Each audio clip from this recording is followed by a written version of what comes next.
I know growing up that food was a catalyst for bringing people together. And that's one of the things I really wanted to do when we created Stacked as well. You can become a community. The following is a Big Sky Economic Development production. It's Mars B. And Kavo. And this is The Vault at 201 North Broadway. A business podcast. Where we bring you entrepreneurs, small business owners, and community leaders of Montana. To share their stories, expertise, industry insights, and strategies. And we are sharing them all with you every single week. You don't want to miss this. Learn how to better start, manage, and grow your business. And your leadership style. Tangible takeaways to save you time and improve whatever it is that you're working on. You're listening to The Vault. Thank you to Big Sky Economic Development for supporting The Vault at 201 North Broadway. Big Sky Economic Development provides leadership and resources for business creation, expansion, retention, new business recruitment, and community development. If you are starting a business, growing or expanding your business, diversifying your customer base, or maybe you're looking for business trainings to attend to continue to learn and grow, they're excited and here to help. Even if you're thinking of relocating your company into Billings, they're a resource for you. BSED also provides resources for community development initiatives by planning, partnering, and managing projects and administering grants for redevelopment and placemaking. Their workforce development program brings together industry and education partners to anticipate and respond to community workforce needs. And they provide talent attraction and retention resources for your business to use under the community brand Better Off in Billings. BSED's Rock 31 program is focused on helping startups thrive. And in their location in downtown Billings, they have 2 floors dedicated to co-working and additional spaces throughout their building open to the community to host their meetings, events, and trainings. Visit bigsky.economicdevelopment.org. Again, that's bigsky.economicdevelopment.org, or follow them on Facebook and LinkedIn. Welcome to The Vault. Our guest today is one of the creative minds behind Stacked, a Montana grill in downtown Billings, Montana. He's the co-owner, designer, builder, and the executive chef that has taken a unique approach to culinary innovation. Starting as a food truck, Stacked in Montana in 2015, they've transformed their establishment into one of the most popular spots in downtown Billings. Their culinary philosophy is simple yet profound. They blend the best of Montana's Western cuisine with global flavors, reinventing familiar dishes with innovative layers of taste. Get ready to explore the culinary journey of Stephen Hindman and uncover the secrets behind his innovative twist on classic dishes. Welcome, Stephen. Well, good morning. We're excited to have you on The Vault. Really excited to have you joining us. All I'm thinking about, though, right now are your garlic fries, so I'll have to go get those later today. Well, It's actually garlic truffle fries, because we don't do straight up garlic fries. It's not our thing. But the garlic truffle fries are some of my favorite. Yes. They're so fries good. In town. But I also have to say, your crispy Brussels sprouts and shrimp tacos are also some of my favorites. Yeah. You hear that as you go around. But everybody has their favorites no matter where they are, you know. Oh, absolutely. And when I'm out, you know, that's what people do is they're like, so where do you go eat? Yeah. And my normal haunts are downtown as well, and I have my favorites. And, you know, I have people who are like, let's go eat at Stacked. And I'm, no, not tonight. Just like, I eat there probably every day. Just about.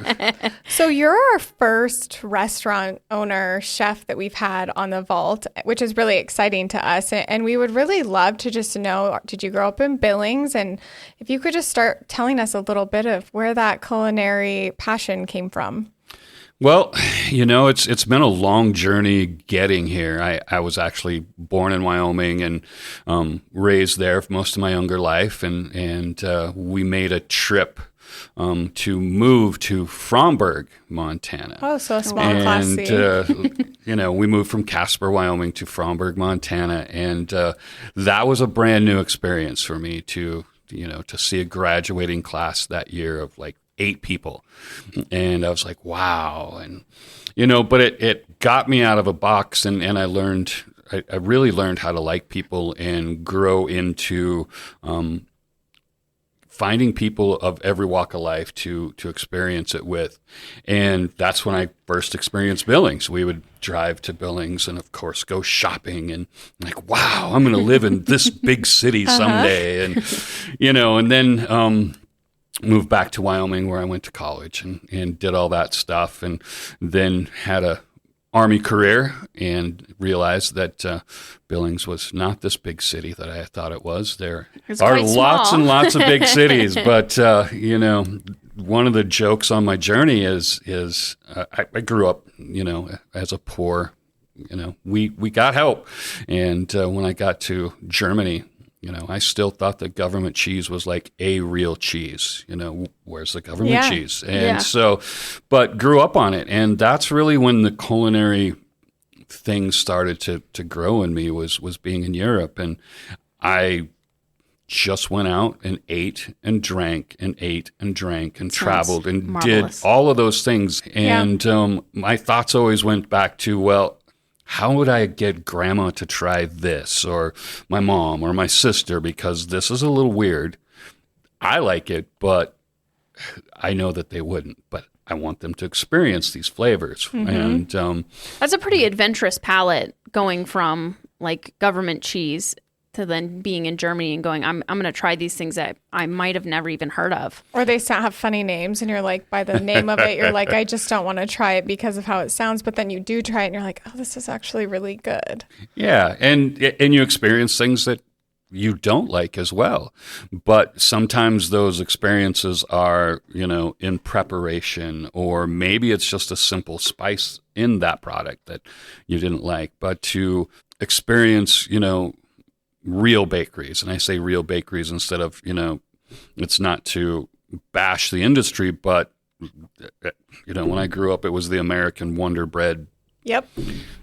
sweetheart bakeries that you went to, and you got white bread or you got wheat bread, and that's all you got. But then to get to a country where, fresh bakery goods was there every day, and every corner had a butcher shop, and you'd travel to every country, and every country had the same thing happening, and it was different products and different tastes and different flavors, but people were really experiencing food at a much more intimate level, and I really enjoyed that. And I know growing up that food was a catalyst for bringing people together. And that's one of the things I really wanted to do when we created Stacked as well, was make it something that would bring people together. I don't want to be a bar. I don't want to be a fast food place. We are, casual dining. I guess that is how we're defined, but it's about bringing people together. And that's why we build a community table, not just for big groups, but to plop people in there together that may not always would have sat together, and you see what they eat, and you hear what they talk about, and they hear what you talk about, and you can become a community. If we get world leaders together and just have them sit and eat and drink together, maybe we could solve the world problems easier. I think maybe, yeah. On today's episode, we're solving world peace. But World peace. I love what you said about Europe, because I found that a little bit when we've traveled just a little bit into Europe of, you don't really have to go cups, or even as simple in like coffee shops, because everyone just comes and sits, and they're very intentional about their meals, their coffees with others, building relationships. They buy from the market that night before they go home. So it's just a very different culture. Yeah, I couldn't fathom how I was going to get everything into that little tiny refrigerator that I wanted to buy for the week. And I was informed that you don't buy for the week. You might buy milk for the week, but everything else you buy on a daily basis. And it was just a super experience. And then, that took me to the East Coast and the South, and a whole new level of food to go down and, eat crawfish all the time, and crab crab was something you never got growing up. It was just something you heard about. And Mexican food in Texas, or Tex-Mex, and, amazing barbecue. And barbecue when I was growing up was, well, it means we put the burger on charcoal grill. That was barbecue. But barbecue is something entirely different. That's grilling and that's barbecuing. There's two different things, but you don't realize, what I always tell people is you don't know what you don't know until you know it. Yeah, exactly. Yeah. And so until you've learned that there's something different, it's always the same thing in your mind. So you talked a little bit about, so you were in Europe and then you did some traveling to the East Coast, South. Can you talk a little bit more in detail on that? I'm very curious. So I'm guessing you were over in Europe for the Army. Yes, I was. And it's the same thing for down south. Oh, and awesome. I was stationed in Louisiana. I was stationed in Texas. Oh, nice. Did a little bit of time on the East Coast, and that just got me interested in more food. I'd never experienced pizza really until New York City or New Jersey, and It's my all favorite. of a sudden you got this pizza, but then you'll have somebody from Chicago go, no, that's not pizza. That's not pizza, yeah.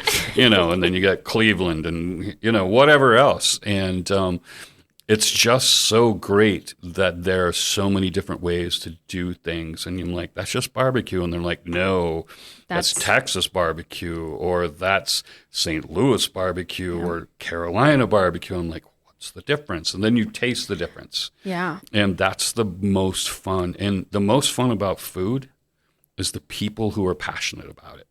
And that's what I loved. It was meeting people and doing things. Of course, we've got the opportunity to experience the World Food Championships along with, with the burger dive, first went in and paved the way for others to do. And that was such a great experience. But we got to meet so many amazing people. And it wasn't just the competing, because I can tell you, it really wasn't a lot of fun. It was a lot of work. Stress. Yeah, I'm like, it was probably a stressful experience. Super stressful. We had some success, but it was really more than that. And it was getting to meet the people and getting to travel and getting to interact with people at a food level, again, to really pull it all together. So what brought you, coming back and doing that, what brought you back to Montana? Because you eventually came back. Right. When I left the military, it was for medical reasons. And, I was like, oh, well, I don't have to be combat arms. I can do whatever. I'll just reclass. And they're like, no, we're downsizing. Here's your severance pay. Have a good life, And I'm like, okay, I don't know what I'm going to do. And, we would like to thank you for your service to our country. We well, really do appreciate thanks. you. It's completely not necessary, but I do appreciate it. And it was really about, okay, where I'm going to start life over. And I still had this little tick in the back of my mind about Billings, Montana. And so I came to Billings to start life over. And, I experienced my first, we can't rent to you because you don't have a job. Oh. And so I felt that right away. I'm like, oh my goodness, what am I going to do? And, luckily I'd gotten paid some severance pay. So the next time I walked into some place and they're like, well, you don't have a job. And I'm like, yeah, but what if I pay you a year's rent in advance? Yeah. And you're like, sold, and so got me in and I started doing things and I didn't know what I was going to do. And so I Did you know anyone here? My sister lived Okay. here in Billings at that time. And so it was good. I did know people and I did know things and I'd been around the city before. It was still confusing at best, the street layouts here. And so it was still difficult to get around and find my way. But, you quickly meet people in Billings because Billings people are special. They're friendly for the most part and helpful. And as long as you are the same person, you can find those people anywhere. Absolutely. But staying here, I went out and I sold cars for a little while and, I was so good at it, but sure hated that job. Nothing was giving you that tickle in your head. Nothing giving me cooking. that tickle in my head. And so my son was created and on the way. And I'm like, wow, I need to find a job that has benefits and things like this. And I simply answered an ad for Wendy's of Montana. Oh, okay. And Awesome. operated by Sam McDonald at that time and later Greg, both amazing people. And got my foot in the door, then in my mind at that time, I said, I'm going to take this job because it has guaranteed income, has insurance, and I'll do it while I look for a real job. and I didn't know what those real jobs were. I mean, I'd applied to, work at the prison here and looked at, the police force maybe because I'd been an MP also for a while in the military, and being still rather injured at that time, it just didn't pan out. And as I got into the restaurant business, and some people say, well, that's not the restaurant business, but it is, because you learn how to take care of people. And I already knew how to take care of my staff and my team, other than that experience we talked about, 4-letter words and, cursing at people, and having come from an environment where I was never stationed with females at that time in the military. There were no females in combat units. I saw females when I went and picked up my paycheck or went to finance or did something like that. And so when I got out, and the first time I made somebody cry, I thought, oh my goodness, I'm going to jail. And I'm like, it's how we do business. I yell, you do things, and go in the back, do some push-ups or something, and come back, and everything will be all right then. They're like, why'd you tell me to do 100 push-ups? But what I realized was I had to, grow my leadership style to bring people along, not just command them, and go back to, the things I learned with my own teams in the military. It's about building teamwork and being in the trenches with them, and being willing to do what they do and learn from them, because sometimes the people that work for you and with you know more than you do. It's kind of like that. Surround yourself with people that are smarter than you, right? Yeah. And maybe not smarter, but maybe just people that have more life experiences in this. And I know as I've built, stacked, and grown from it, there are 100 people I could go back and thank for giving us this piece of information, or this tool, or this passion, or this direction. Sometimes it was a menu direction. Sometimes it was just creative things. And all of those people along the way are really what built Stacked. I got to take all the credit for it, but it really isn't mine. And I always hope that I give back that recognition to my people, my team, my family, about all the things they've done as well, because my team really is my family, and there are some that I get really mad at, and there are some that I love, and there are some that I don't really love, but they're family, and we put up with each other. It's just how it goes. It's just the work environment and that family. So you were at Wendy's for a while. I did Wendy's, and then maybe led a team there or did something. I did, and I grew really quickly, and they're like, "Oh, we have a restaurant in Sheridan, Wyoming, and we know you've only been working for us for 2 months, but we want you to go run this." And so I moved to Sheridan, Wyoming.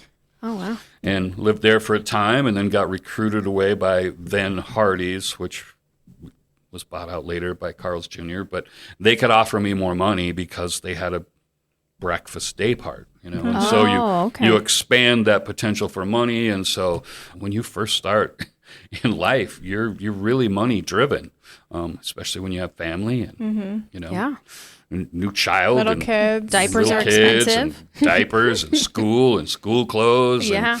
And, everybody has their wants, and you're experienced by that. And so then I did that for a while, and then decided I was bigger and better than that, and I really wasn't, but left and moved to Denver, where I was working for Cracker Barrel out of Loveland, Colorado.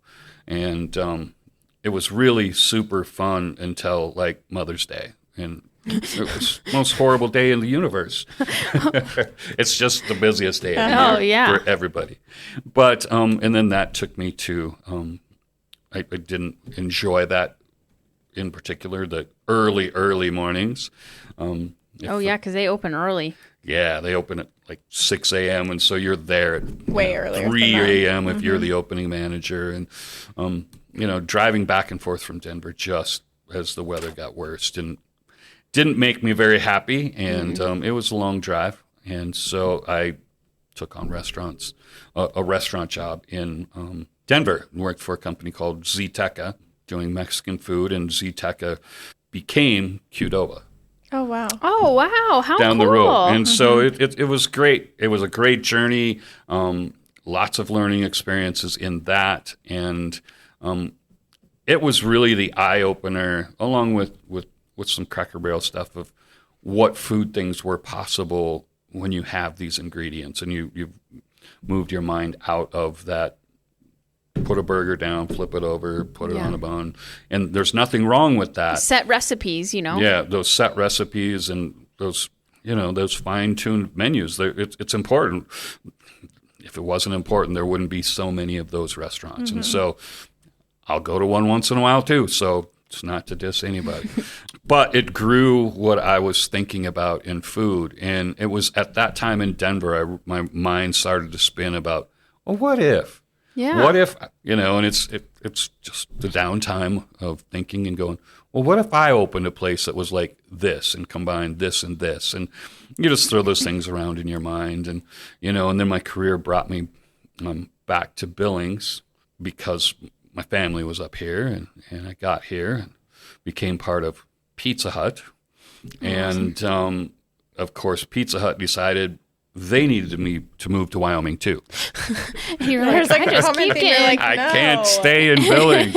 And so I left and I went to Gillette, Wyoming for about a year, and then came back to Billings. And because I said, I'll go for a year, but I'm coming back here. And so I came back here and built a career, not just with Pizza Hut, but with Yum Brands, because I moved into a position of the inspector, for the brand. And so I took care of Montana, Wyoming, North Dakota, South Dakota, part of Minnesota. Oh, wow. So you're, And so I was running around just inspecting restaurants. And you're like, okay, so they're letting me live in Billings, but I have to travel all over the place. Yeah. And so it was a huge experience. Did that for a couple of years, and then became a region director, region manager for another Pizza Hut franchise. And of course, it wasn't in Billings. I lived in Billings because I had my family here, but I traveled and took care of Wyoming, northern Colorado.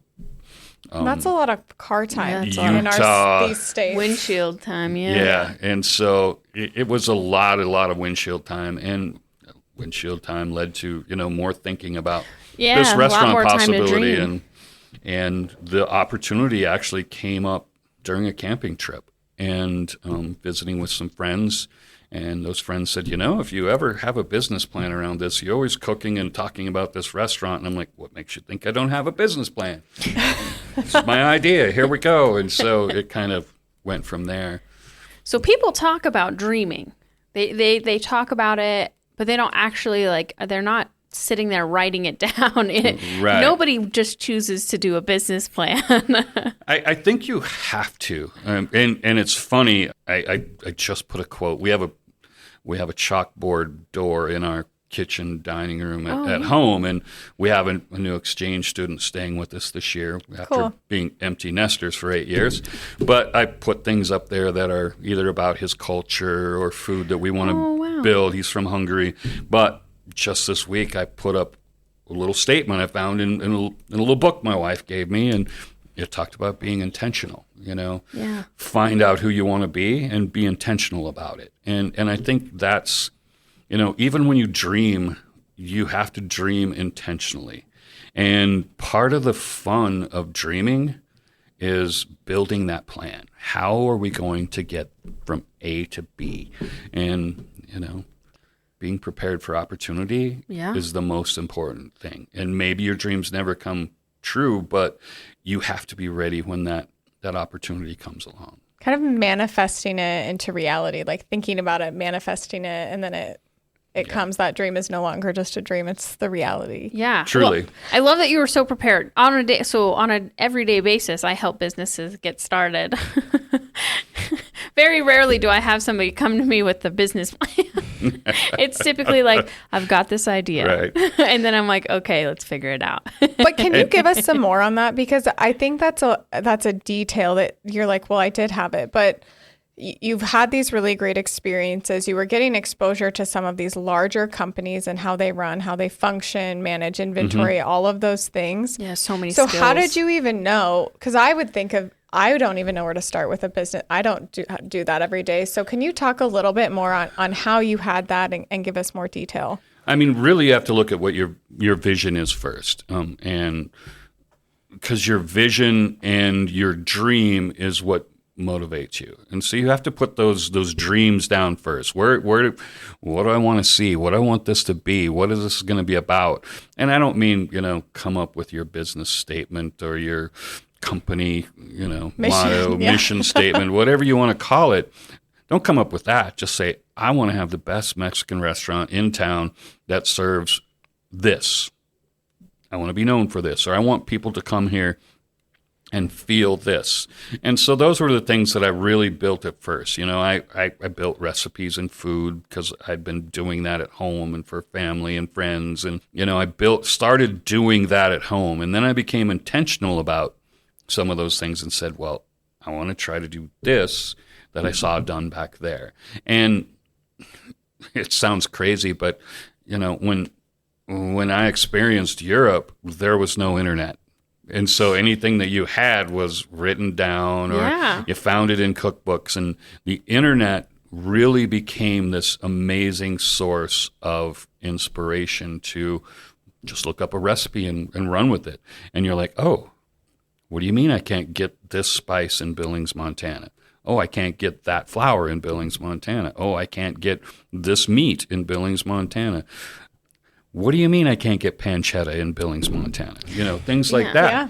And as the world became smaller, transportation, we now have great things here in Billings.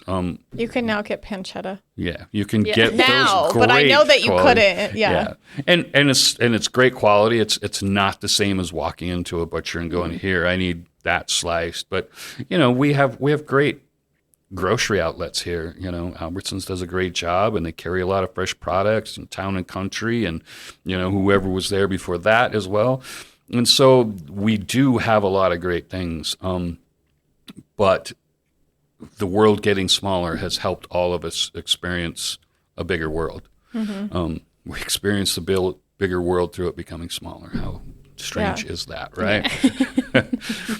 My favorite thing is I could not know how to spell a word in a recipe, and I'm like, I know this is the name of it, but I'm just going to phonetically write it out. And then, it pops up, and I'm like, that's what I needed. Yes, it is that, definitely.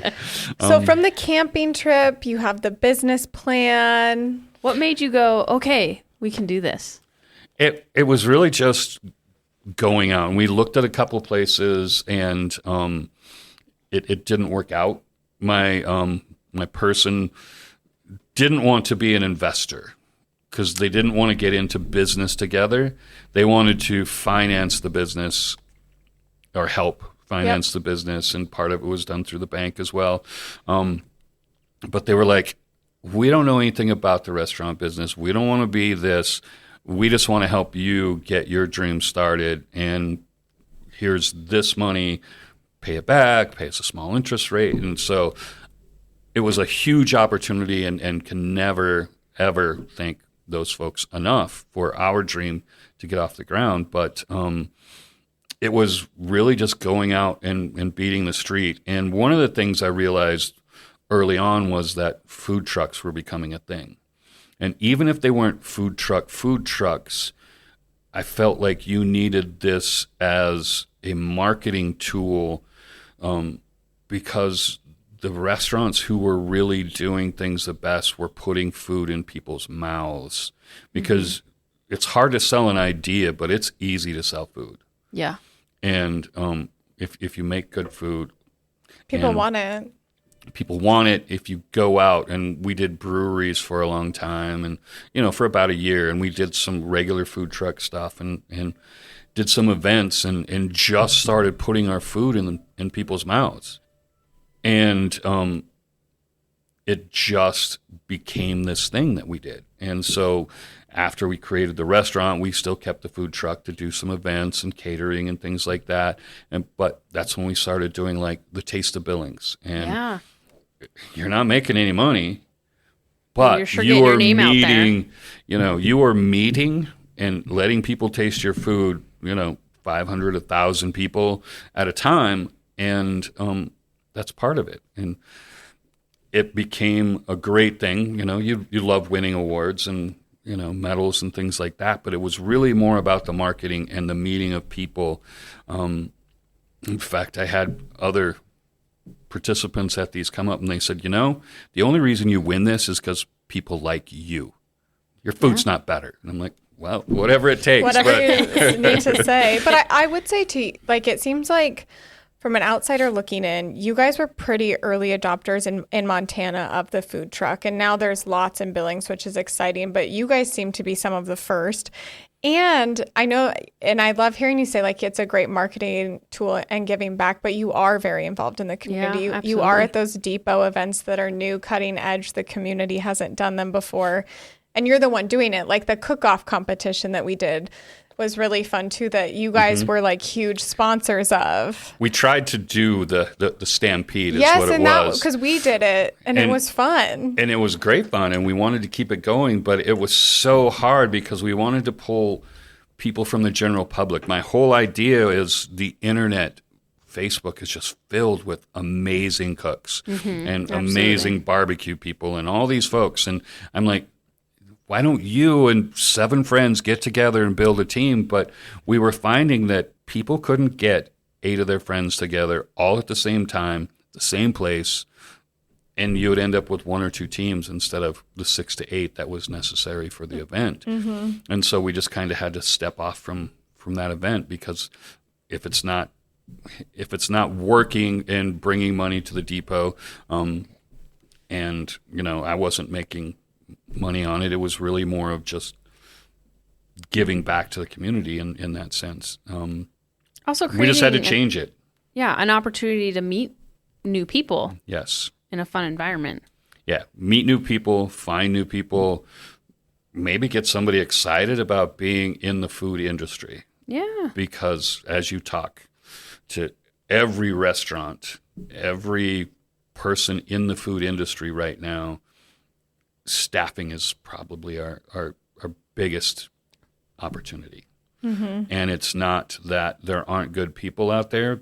There aren't enough good people out there. Yeah. I have a great staff. I have wonderful people around me. But there are times where we've even closed the doors for a night or two because these key people are sick. And you can't just, it's better to not give service than to give really bad service. Yeah. Or really bad food. And so we've made some tough decisions like that in the past. And, we may need to make them in the future again. There was a time where we stopped doing dinner for about 5 months at the end of COVID because people had just left and they'd gone on to do other things. And I'm happy for them and I'm excited for them, but I couldn't see the vision of doing a restaurant that didn't have the right leadership. And at that time, since I started Stack, 2 knee replacements, a spinal fusion, and all these things that have caused me to not be as present as I once was. Working open to close 6 days a week, and so my team is really, really important to how the restaurant goes at this point. And we kind of glanced over it, but I'd love to. So you were talking about you had the food truck, and then how did you find, because you have a really great location, right, on a very popular street of Billings. So can you talk a little bit about what that process was like of finding and securing your location? Really, it was pure luck because I'd actually come downtown. I knew I wanted to be downtown because I'd been in Denver and, the Lodi thing and kind of that feel where it's a community and you live off of each other rather than just a destination. So I knew I wanted to be part of that. We came downtown. I saw that, the pizza place was going out of business. And I'm like, oh, we could probably start there. It's really small. Well, it's Doc Harper's at this point because they had already, secured that building. And I'm like, dang. And so my wife and I were like, well, let's just go have lunch somewhere. And so we wandered into the soup place. And as we wandered into the soup place, there was a sign that said, for sale. Happy coincidence. It was, it was kind of a meant to be kind of thing. And not only was it a location, but they had a liquor license, restaurant beer, wine license and available. And they had an X on the calendar of when they were closing and being done. And we pushed things quickly as we could forward. And, there were a lot of hoops to jump through. Anybody who thinks that applying for a liquor license is easy, No. be my guest. It's just lots and lots and lots of paperwork. And then, anybody who's invested in your business, has to be part of that background check and all that thing. And so it was a giant undertaking, but it happened. And then construction, we did most of the construction ourselves. Brought in people to do, specific things, and then grew from there. And where did the name Stacked come from? Well, Stacked originally was Stacked in Montana, and we are still Stacked in Montana LLC. It's about layers of flavors is really what it comes down to. And so that's how we came up with that Stacked idea.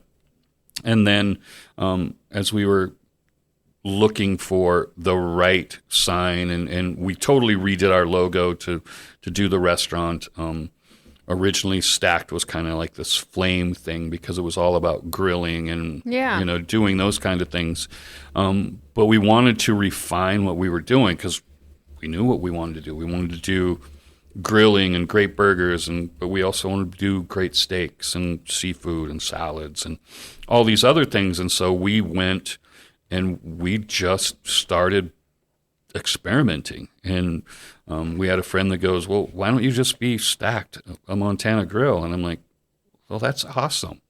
And so we took that. And then I'm taking that. My wife went out and she found the S that's now stacked. And, you can't even find it in your, fonts on your computer unless you do a specific search for this style of font. And she's like, that's it. And I'm like, that's it. We just need the S. And I don't want it to look like Superman or, something else. And so we designed it and built the colors and decided that's what our color scheme would be. And the rest is kind of history. I mean, I think it's lucky, but it's also back to that being very intentional. Yeah. And we knew that we wanted to not just build a restaurant. I discovered this early on, working for all these great brands through the years that anybody can sell food, but you have to sell a brand. And so you have to sell an idea that goes along with that. And I think that's what attracted the folks who brought us to the airport, and decided to use our brand as part of their restaurant. Can you talk a little bit about that too? It's a newer now with the airport's renovation. They've added a restaurant where they used to not really have anything, and now you guys are it. Well, we share that. They have Logan's Diner too that does part of that, and they do the breakfast end, and then they do some lunch items and things that they feel they need that Stack doesn't do. They need a chicken strip. Okay. Do a chicken strip, and we do different things, but it's great to be a part of that. It's the Billings Airport. We are never going to get rich on the Billings Airport, but every brick in the wall is one more brick towards building a house, as I like to put it. And it's a great opportunity for us to put our name and our brand out there, and they've done a super job doing it. There are obstacles that go with it, as in, their suppliers versus our suppliers. Yeah. A lot of times I go out and I just buy things, and then you have to minimize the menu because they clearly can't offer a full menu. They have to be able to do things on a more simplified basis. And find things that work both ways. And so the menu is a little different.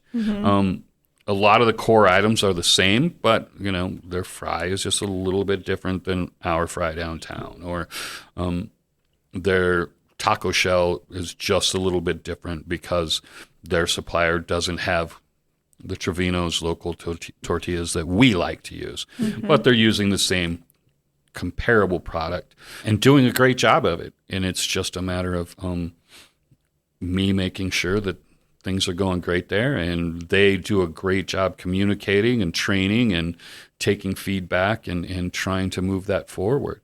And I think it's a great step when people come into the city or leave the city and see that our airport is part of the community and not just one more chain in a in a airport. Right, and then they see that, and then if they're flying in, then they see it downtown, they're Yes. like, oh, this is a local restaurant. And I love that. I think that's a really great thing, and what a value add for our airport as we start to modernize. And so I think that's a great first backdrop when people arrive. Yes. Of having a little bit of a local flair. What was the hardest transition for you in that?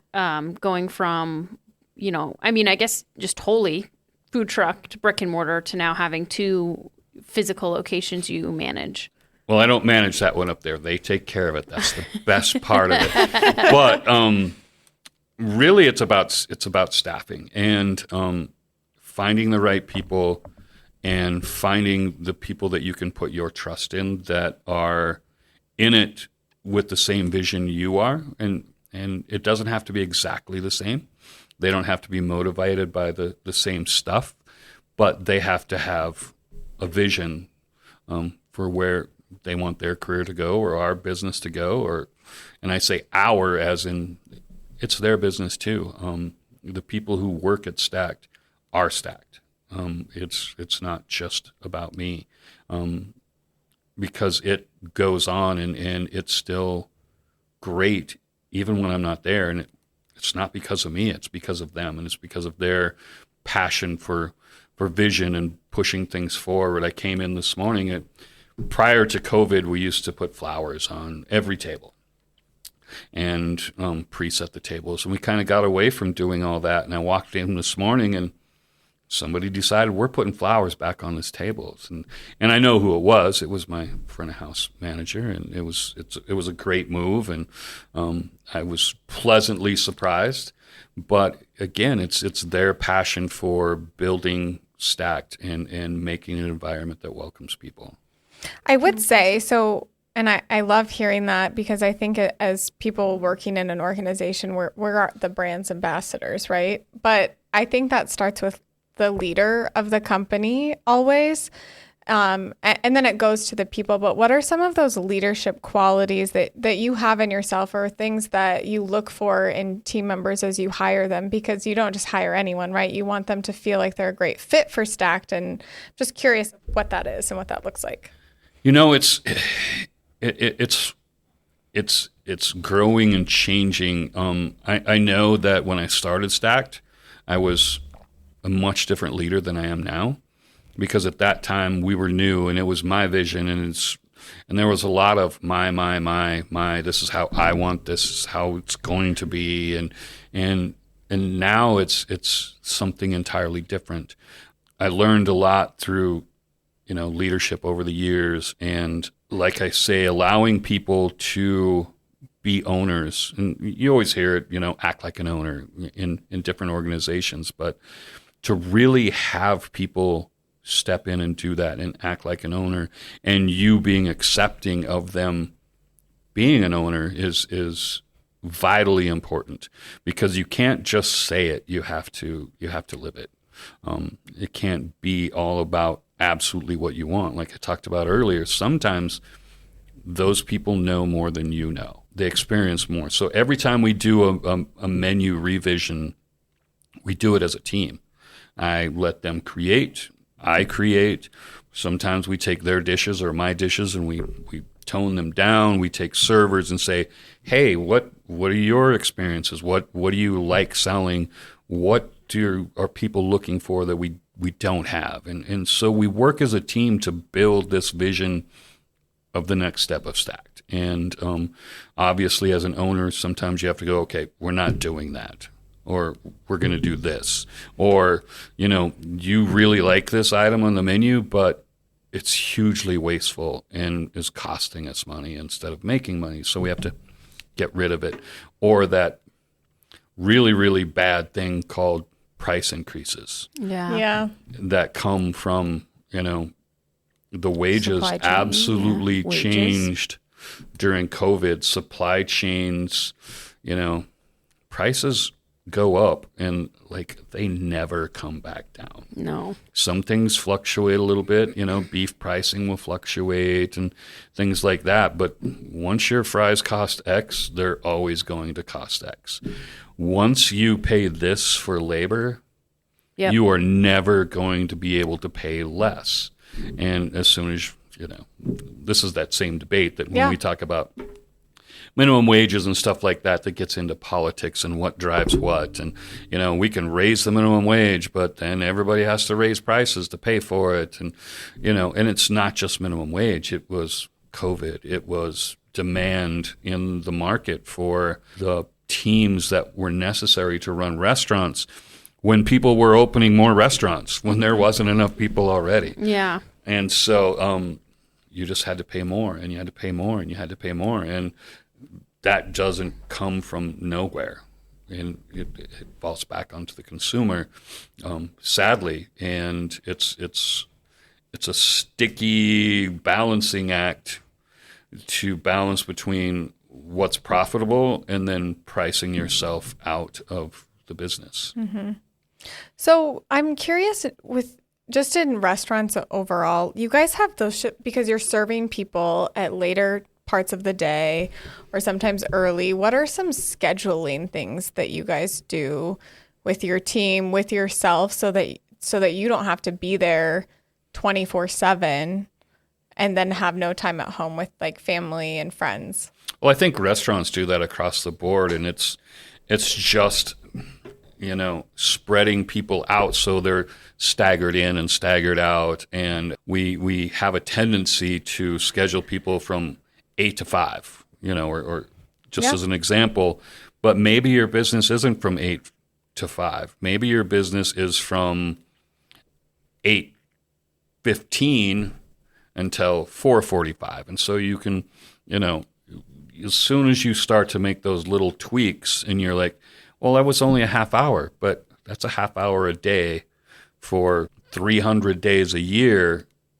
What financial impact does that have on you? And it's the same thing as we talk about menus and costs of items. And they're like, well, this item costs this much and this costs this much. And I'm like, and they're like, it's only $1. But I'm like, we use 100 of these a week. Put that over 52 weeks, and all of a sudden, there's your pay raise that you wanted, or there's that new piece of equipment that we need. And you get to that point where we're almost at that 10-year point, and equipment gets old and needs replaced, and dining rooms need upgraded, and things like that. And things cost and those costs go up too. I mean, the equipment, kitchen equipment is very pricey. Furniture, all of that is. It's all cost. Everything costs money. And you can't depreciate it anymore. You can't depreciate it. You can only depreciate it so long until it's not worth anything. And then you're like at the bank begging for money, and they're like, well, it says your equipment isn't worth anything. And you're like, well, you're right, probably. You're right. One thing I want to ask, because you have a lot of business experience, all your years of owning Stacked, but also in the years past with Wendy's and Pizza Hut and Cracker Barrel. What is a tip or just general piece of information that you would supply somebody that is looking at jumping into either a food truck or a restaurant? I think, again, it's about intentionality. Intentionality means don't hedge all your bets on a lottery ticket. Be intentional about, what your product's worth, how much you've invested, how much of your own time you've invested. Be intentional in your scheduling, being intentional with the food you buy and the items you buy and what you buy from where, and really intentionality is, I think, what makes businesses successful.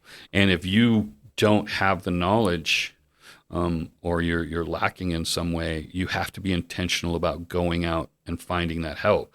And I mean, I know that we've reached out to Big Sky Economic Development in our past and said, what resources do you have? Because we may need, we may need help. We may need someone to come tell us where and how to buy food better and how to, maximize menu pricing and things like that. And luckily we found ways to fight our way through it and use some other resources. But just like you all do here, there are resources out there, and you have to be intentional about going and finding those people. And sometimes, I mean, I can tell you that when I started looking at advertising, I was very intentional about advertising and the money I wanted to spend. I went to local people that I knew were spending money on advertising, and I said, why do you do this? How do you do it? And how do I do it the same as you do? And obviously it wasn't restaurant people that I was competing with, but they were friends and associates that I had met and made over the years, and they gave me insight to what they did and how they did it. And some of those were great things like, hey, don't spend your money doing this because it really doesn't pay back. But that's where I got the insight to get involved in the community and be intentional about being visible, being intentional about having your name seen, whether it's participating or supporting. And it doesn't mean spending money to support an event. Volunteer, I mean, you have your stacked stuff on now too, which is even those little things are so important, because from someone who does do some of the advertising and things like that, not with a huge budget, a one-page ad in something is like the amount of money that is. I'm just like, gosh, you'd then want to have unless you have like gobs of advertising money, which small businesses typically don't. I mean, but it's insane. And you're like, what is your actual return on that? Where if you're at an event, you're doing things like that, people are meeting you, they're getting to know you, and then the next time they're like, let's go out to eat, they think of you. Right. And be intentional with all of those pieces. Even my business cards, I thought it was a little narcissistic at first, but my wife got them. She had my picture printed on the back side of it. Yep. And I'm like, well, why would you do that? And she said, well, why do real estate people do that? They recognize you. Because you want to be recognized and you want to have things out there, and we want to put our brand on everything. And she bought stickers to put on to-go boxes. And I'm like, this is a waste of money. And she's like, no. When people see trash, they see where other people are buying from. Yeah. There's a reason that McDonald's has their emblem on every fry box and every bag. And it's not because it costs less. It costs more. But it's an intentional thing. Trash can sell just like any other thing. But seeing somebody else, you don't have to ask them who they ordered that from. You're like, oh, I see that. I'm going to get that tomorrow. Or where'd they get lunch from. Great, you look at the logos. I think that's an interesting, I've never thought of it that way. I think it's true, because you're like, where did they, like if they come in with a to-go something and they're eating at their desk, you're like, well, what'd you get? Where'd you get that from? And you still have to be intentional and thoughtful about those things, because I can't afford to buy stacked logo cups for soft drinks. So I use the ones that I buy from Coke, But I'm pushing their product. I sell their product. It's great. There are times where we've, used foam cups for to-go coffees and things like that. And there for a while, we bought the little coffee. Oh, Zarfs. Yeah, Zarfs or whatever you want to call them. And we stickered those to do to-go coffees. But we also realized that I realized I don't want to be a coffee place. Yeah. Well, I know coffee shops that they buy the white cups and they stamp them. They hand stamp them. But I think, like, if you think about your cost on that, it's crazy how much they'd probably end up having to pay to buy them stamped. But then you can have your team sit there in lower times, stamp it. They have more of like a a touch point. Like you're like, they're It's a not part of your every brand at single that one point, is yeah. perfect. Yeah, And that's great. And that's wonderful. I think it's intentionality behind getting your brand out there. And you have to have a brand. You can't just be Bob's, whatever, unless you have something to say, I'm Bob's Burgers, or whatever the thing might be, to put on there, and then it equates in people's minds. You have to become memorable. Yeah. And intentional. That's good. And memorable. And memorably good. And so part of that is when you do an event, don't send people out to do your event. Go do your event. Yeah. Be a part of that. Meet the people who are supporting your business. And I think that's great from your, the customer client community standpoint, but also from a team perspective. Your team sees you doing that.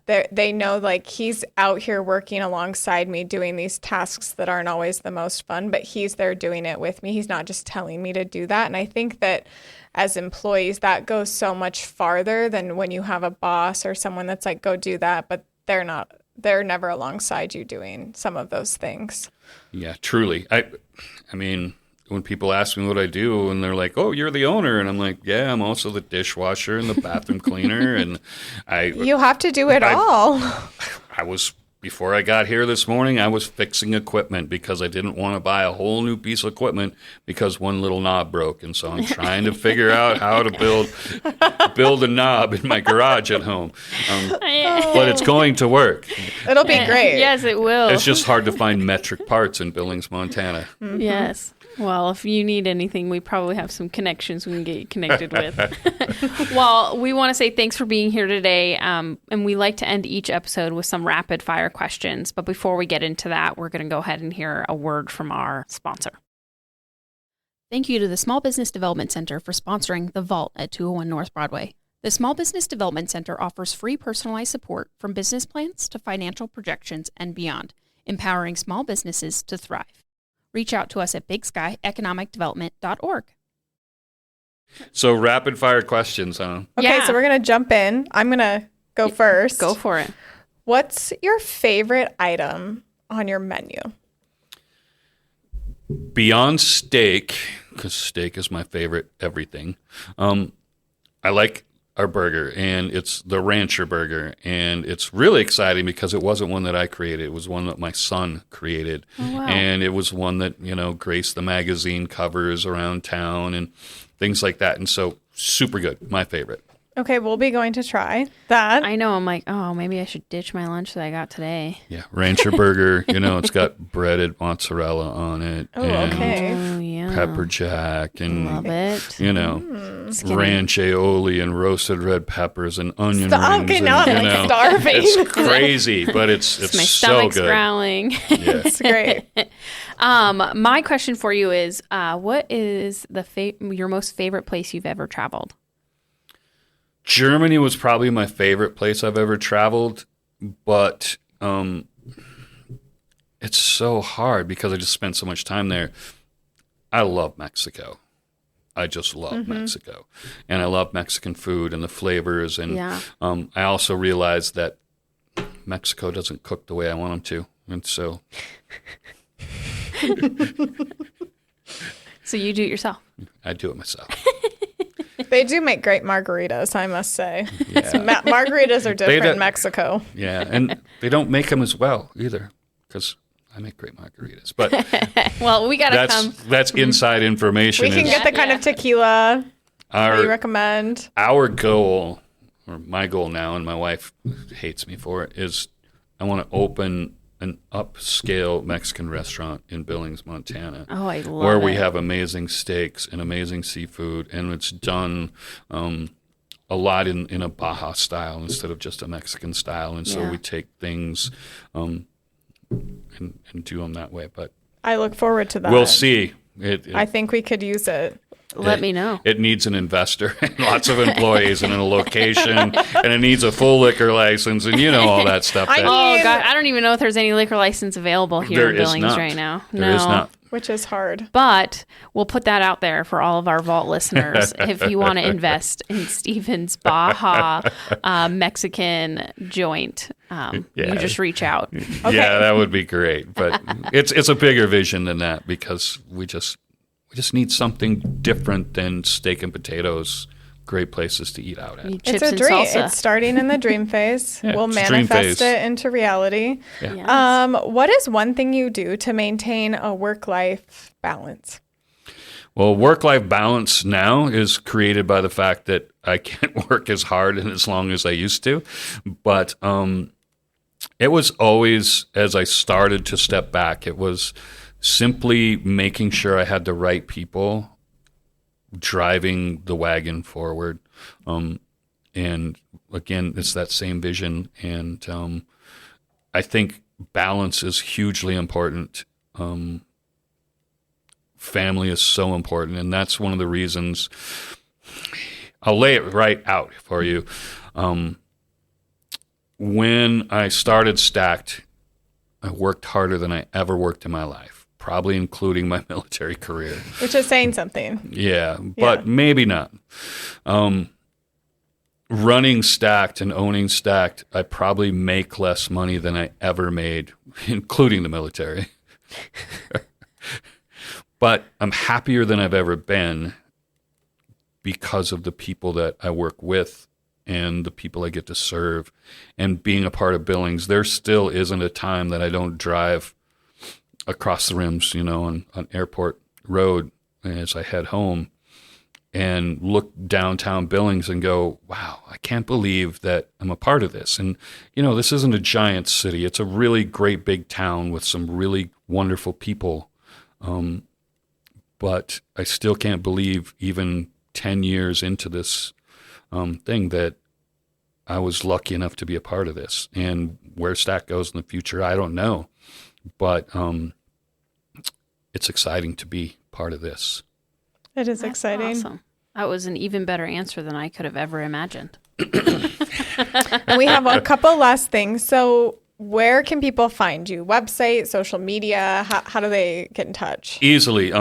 Obviously, Facebook. That's kind of been our marketing for a long time.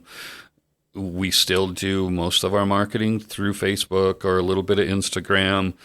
We do have our website, which is great. And the great thing about our website is I have a great team that works it and runs it, and they take care of all that stuff. But it has a live Facebook feed Oh, so you get to on my see all website. the updated. So as soon as I post something to Facebook, it posts to my website too. Oh, awesome. And so they can see that. And we have menus and history and all those things there. And we also carry the airport menu there as well. The great part is, you get to see what your marketing is doing through your website. Mm-hmm. Because as we get those monthly analytics, obviously, Billings is who's looking at it most. But that's followed up by Denver, Salt Lake City, and Portland. Cool. Oh. And those are some big markets. Viewers, and it's truly the airport that's bringing people in, and people are Googling where they want to go eat and what they want to do, and so it feels great when you see the analytics and see how it works. And So that website is stackedmontanagrill.com. yes, And it's Stacked on Facebook, and that's where you can find them, and you can read the menu. I will give you some suggestions: the Brussels sprouts, the garlic truffle fries we mentioned in the beginning. I love your Cobb salad, but you call it something else. It's so good. it's all the junk. all the junk. Oh, I love that. It's so good, and It's all the junk that's in the salad station. it's so good. It's What one of makes my a favorite salad salads. good is all the other stuff you put in it besides the lettuce. Absolutely. It's got chicken, it's got bacon, it's got blue cheese crumbles. Oh, it's so good. It's one of my favorites. And then obviously my shrimp tacos are my go-to. I love those shrimp tacos with the wasabi dressing. Yeah. We're all starving. Well, thank you for joining us on The Vault. It's been so much fun, and we can't wait to go eat. My pleasure, and it's been a real pleasure coming to visit with y'all. Oh, thank Thank you. Thanks.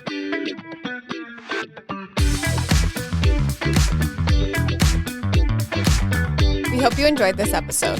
Make sure you are subscribed to The Vault at 201 North Broadway, wherever you podcast, including YouTube. Connect with us on Facebook at The Vault at 201 North Broadway and Instagram at TheVault_201. Don't forget to visit us at thevault at 201.com and subscribe to our newsletter. We will see you next time. Bye.